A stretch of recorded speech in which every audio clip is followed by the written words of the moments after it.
America में सबसे ज़्यादा प्रवासी और अपपति भारत से हैं, क्योंकि हाल ही में फोर्ब्स पत्रिका ने अमेरिका में रहने वाले प्रवासी और अपपतियों की लिस्ट जारी की है, जो कि कुल 125 है। मतलब अमेरिका में टोटल 902 अरबपति हैं, जिसमें 125 अरबपति ऐसे हैं जो प्रवासी हैं, यानी कि अमेरिका के नहीं हैं, अमेरिका में जन्मे नहीं हैं, दूसरे देश से आए हैं, जैसे ताइवान से, भारत से, पाकिस्तान से, चीन से, और आ करके वहाँ पर व्यवसाय करके अरबपति बने हैं, बिलियनियर्स बने हैं। इनकी संख्या अब अमेरिका में 125 हो गई है। यानी ये लोग बड़ा मात्रा में पैसा कमाते हैं और अमेरिका सरकार को बड़ी मात्रा में टैक्स देते हैं।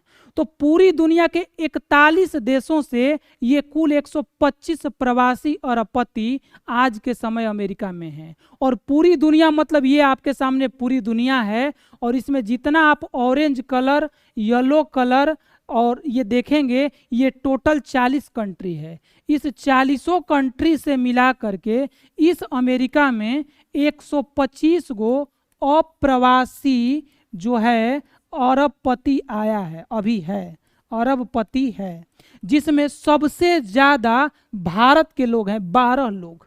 नंबर 1 पोजीशन भारत बनाकर रखा है।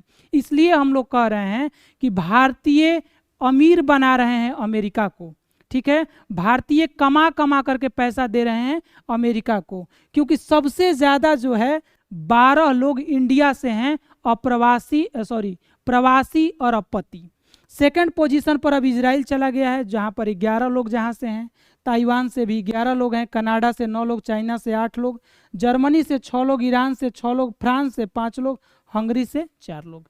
ये कुल मिलाकर के अगर और आगे जोड़िएगा कुछ और देश हैं, यहाँ पर हमने लिस्ट दिया है, टोटल 125 प्रवासी और अपपति अभी के समय अमेरिका में हैं। और अगर भारत के इन 12 प्रवासी और अपपति की बात की जाए तो उसमें सबसे ज़्यादा अगर चर्चा है तो जयेश चौधरी जी का है, क्योंकि उन 12 में नंबर 1 पोजीशन पर ये हैं। और अभी के समय आप फोर्ब्स का ये न्यूज़ है, आर्टिकल है, आप देख सकते हैं, हेडलाइन बना हुआ है।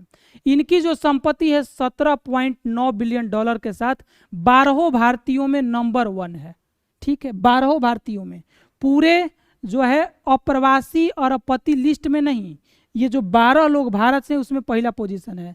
सेकंड पोजीशन पर विनोद कौशला हैं 9.2 बिलियन, उसके बाद राकेश गंगवाल हैं, रोमेश हैं, राजीव जैन है, इसी तरह से ये सभी लोग कुल 12 लोग हैं। और इनका वैल्यूएशन भी हमने लिख दिया है, कौन किस सेक्टर से ये भी मैंने लिखा है। अब क्या है कि आखिर ये लिस्ट किसने जारी किया, तो फोर्ब्स नाम की एक व्यावसायिक पत्रिका है जो कि अमेरिका की है, और इसका काम है दुनिया भर के अमीरों का लिस्ट जारी करना, रैंकिंग जारी करना, टेक्नोलॉजी से रिलेटेड रिपोर्ट जारी करना, व्यवसाय से रिलेटेड रिपोर्ट जारी करना। और इसकी जो है इसका जो है मुख्यालय न्यूयॉर्क अमेरिका में है, और इसकी स्थापना 1917 में हुई थी फोर्ब्स की, ठीक है। इसके जो संस्थापक हैं ना, ये BC फोर्ब्स और वाल्टर ड्रे थे, ठीक है। तो फोर्ब्स के बारे में हमने एक छोटा सा इंफॉर्मेशन आपको दे दिया ताकि आप समझ पाए।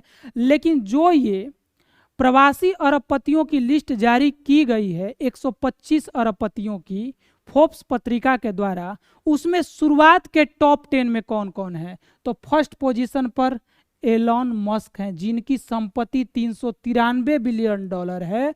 लेकिन ये अमेरिका के नहीं है, मैंने बोला प्रवासी अरबपति हैं, यानी ये साउथ अफ्रीका से आए हैं। हमने हर व्यक्ति के नाम के आगे हमने बता दिया है कि किस देश से। जैसे यहाँ पर जेनसन होंग हैं, ये अभी आप लोग चर्चा में ये बने हुए हैं, 140 बिलियन डॉलर इनकी संपत्ति हो गई है। और ये जो है को फाउंडर एंड CEO हैं एनवीडिया के, जो कि दुनिया की सबसे बड़ी मार्केट कैप वाली कंपनी बन गई है, जिसका मार्केट कैप 4 ट्रिलियन डॉलर को पार कर चुका है। तो इसलिए चर्चा के विषय बने हुए हैं। ये तीसरे पोजीशन पर हैं, और उसी तरह से ये सब लोग हैं। 8वां पोजीशन हम लोग के लिए इम्पोर्टेंट है, क्योंकि जय चौधरी जी इंडिया से हैं, 17.9 बिलियन डॉलर के साथ ये इंडिया से बिलोंग करते हैं। मतलब भारतीयों में नंबर 1, लेकिन पूरे प्रवासी अरबपतियों में जो है इनकी रैंक 8 है, मतलब 8वें रैंक पर है। तो एक बात क्लियर है कि भारतीयों में टैलेंट की कमी नहीं है। अगर इन्हें मौका मिलता है तो उसको अच्छे तरीके से ये लोग उपयोग करते हैं। और भारत को ये समझना होगा कि अमेरिका में आखिर ऐसा कैसे रूल रेगुलेशन कैसा है जहां पर पूरी दुनिया के अरबपति चालने से चला करके, छननी से छना करके और दौड़ते भागते कहाँ पहुंच जाते हैं, अमेरिका में, और वहां से अरबपति बनते हैं।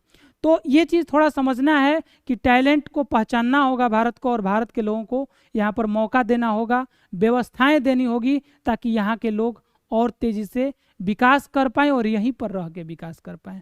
तो आपको ये खबर कैसी लगी और क्या आपको ये पूरी बात अच्छे से समझ में आई? कमेंट बॉक्स में रिप्लाई जरूर दीजिएगा। और यदि आप जटिल से जटिल टॉपिक को आसान भाषा में समझना चाहते हैं तो आप इस चैनल को जरूर सब्सक्राइब कर लीजिएगा। धन्यवाद।